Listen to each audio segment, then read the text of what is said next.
I mean, there was a lot of good fights that were gonna happen, but my favorite fight was gonna be Patricio Pitbull versus Aaron Pico.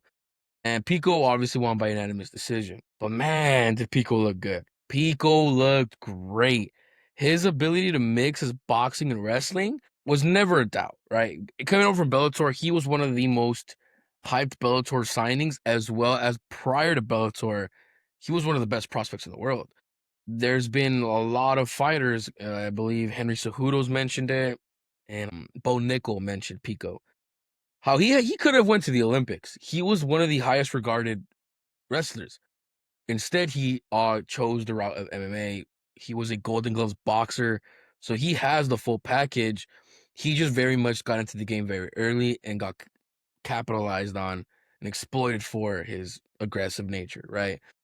His IQ and controlled aggression was what was exciting to see for me, right? It was always going to be about, can Pico limit the chances? Because every time he decided to take a chance of not winning, because he's always good of winning. He has the skills to beat everybody, but he always took chances to finish fights. And whenever you take those chances, you get count. You open the doors for getting stopped or getting caught. And Pico, that's every time he's lost has been because he got caught and flatlined.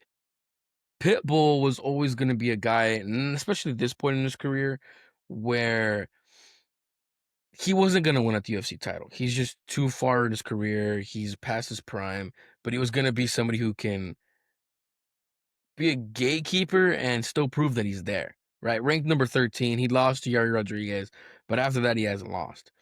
So this was the perfect fight because whoever lost, both guys were getting paid we're gonna get paid a good amount of money.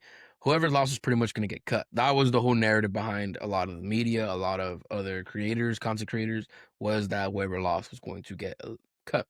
And I'm honestly happy Pico won because Pico, being the 29-year-old he is, I believe, he is great. He has the talent and the skill to beat anybody, like I mentioned in the featherweight division.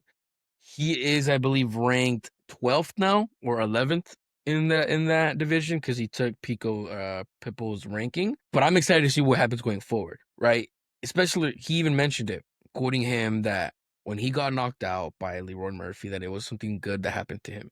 He was embarrassed on live television. He was flatlined, and he said that was good because he had to really take a step back and say, "Am I going to keep allowing these guys to basically just win because of my mistakes?"